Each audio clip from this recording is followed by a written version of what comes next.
And this thing has grown really, really well in this pot. You can see we've got a few figs already forming there. What's up, Lazy Dog fam? Hope all y'all are having an awesome day. It is Wednesday, May 29th here in South Georgia.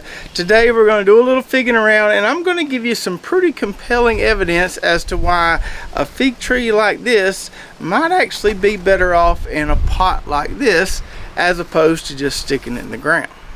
But first, let me share a few updates of some things going on in the orchard. I have been out here just about every day diligently searching for some ripe figs because I know we're getting really, really close to that time. So I've been keeping a real close eye on these LSU tiger figs that are forming, and a real close eye on this brown turkey tree, which looks like it's going to show out for us this year after pruning it back real hard this winter. And two real close eyes on this LSU gold tree here, because some of these figs are actually starting to size up a little bit. Those aren't as big as they're going to get, but they're getting there.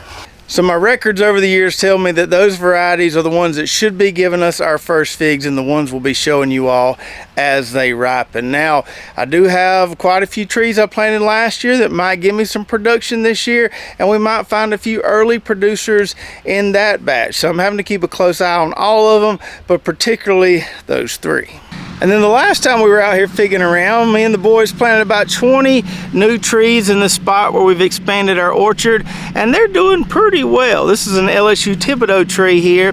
The leaves will sag a little bit during the heat of the day, but we've been keeping the irrigation running on these. The irrigation's running right now. They haven't taken off growth-wise yet, but they're hanging in there doing pretty well considering how hot it is. Now, this is also the time of year when people, especially down here in the deep south, start getting worried about fig rust. And as I've told you before, don't worry about it. Fig rust is inevitable. It will come and go. Your trees will be just fine.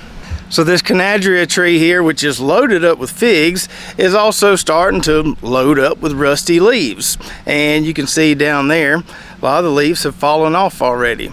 But we're not going to worry about it. The figs that are on here will ripen just fine. We'll enjoy the heck out of those. These leaves will probably all fall off, the ones that are on here now, and then it'll put on new leaves and put on a new crop of figs later this year. So don't sweat the rust, just keep watering your trees, and once it drops all those rusty leaves in the middle of summer, it should then put on a new crop of leaves, and most varieties will give you a second, even sometimes a third crop of figs. Now, one more thing before we talk about the advantages of growing figs in pots. I've had a lot of people ask for an update on this log that we tried to root. Cut this off that big brown turkey tree back earlier this year. I think it was in January. And this thing had some little leaves on it, some green growth for a while there, and then it kind of just petered out. And I'm beginning to wonder if this isn't going to work here. I don't see any signs of new growth on it now, so I figured I'd take it out of here and see if we got any roots growing. I didn't want to do that initially, but I don't think it's going to hurt anything at this point. So let me get it out of here. We can see, yeah, I don't see any roots forming. Well, actually, do got a little something going on right there. So that little piece may actually make it. I was just going to chunk this in the burn pile, but I may stick it back in this pot, see if that right there will take new life. So now let's talk about growing fig trees in pots, and I'm going to show you a pretty stark comparison of the same variety planted at the same time in a pot versus in the ground. And I think this is very useful information because although there are a lot of people that grow figs successfully in pots, it seems like the majority of people think that they got to go in the ground as soon as possible. So when we ship our fig trees in these pots right here, they could be this tall or twice this tall, but we get a lot of messages from people saying, I got my fig tree or got my fig trees in the mail, they look great, and I went out there the next day and I planted them in the ground. And I get why people do that. They get something in the mail, they get all excited, and they just can't wait to get it in the ground. But you have to remember, this is not like a tomato plant. So we're not worried about this thing getting root bound in here and just stopping growing or starting to look real pitiful like a tomato plant will if you just left it in a small pot for a long time. As we mentioned in this little brochure here that we include with all our fig trees, you can just leave it in this pot right here and it'll be just fine. Or you can put it in a slightly larger pot and it will be just fine. And you may find, as I'm about to show you, that there are great advantages to doing that. You may get better growth out of this tree in the first year or two putting it in a pot as opposed to in the ground. So here's about a 1.5-year-old Salem dark tree that we have in a pot. I think that's a 7 or 8 gallon pot, not real sure. But we actually showed putting it in the pot on a video last year, and this thing has grown really, really well in this pot. You can see we've got a few figs already forming there. A lot of good new growth on this thing just being in this pot. Now let's compare that potted Salem dark tree to this in-ground Salem dark tree.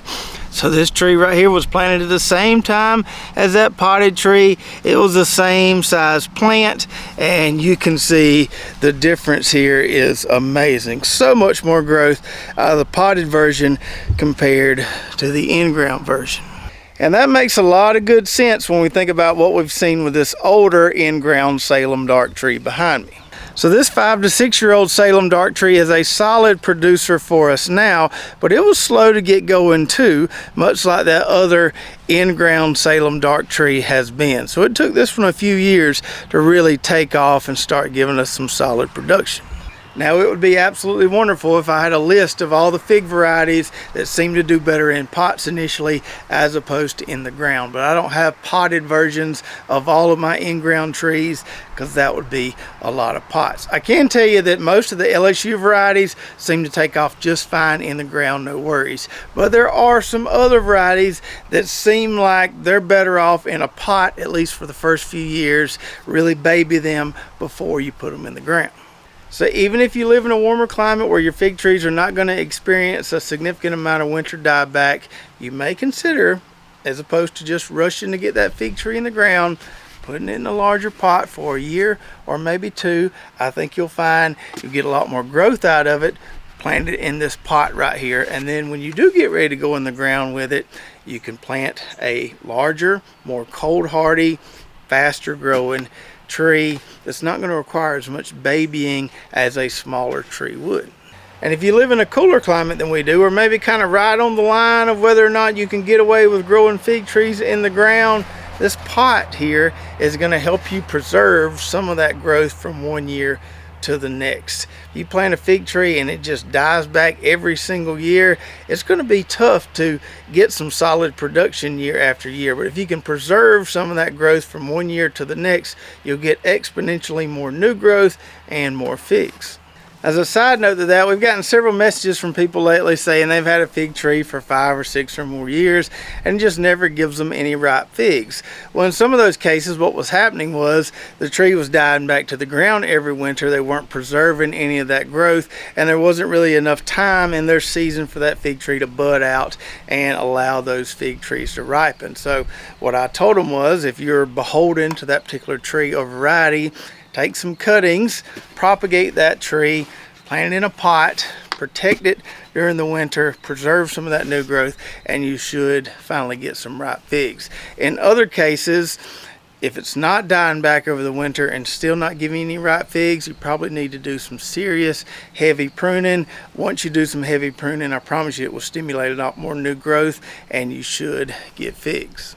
And before we go, I did want to mention we are having a sale on our website for a couple of our varieties. Some of these trees have grown so well, so fast, they're almost too big to fit in my boxes. And so you can find Brown Turkey, which is a nice sugar fig variety, and Mary Lane, which is a nice honey fig variety, both 20% off on our website while supplies last. So I hope you enjoyed the video today. Don't be scared to plant your fig tree in a bigger pot. Yeah, you're going to have to dig a bigger hole when you eventually put it in the ground, but I think what you'll find is you'll get much faster initial growth babying it in a pot as opposed to rushing to get it in the ground. And if you want to learn even more about potted fig trees, watch this video right here when we planted that Salem dark tree I showed you earlier in that pot it's in now. So check that out, and we'll see you next time right here at Lazy Dog Farm.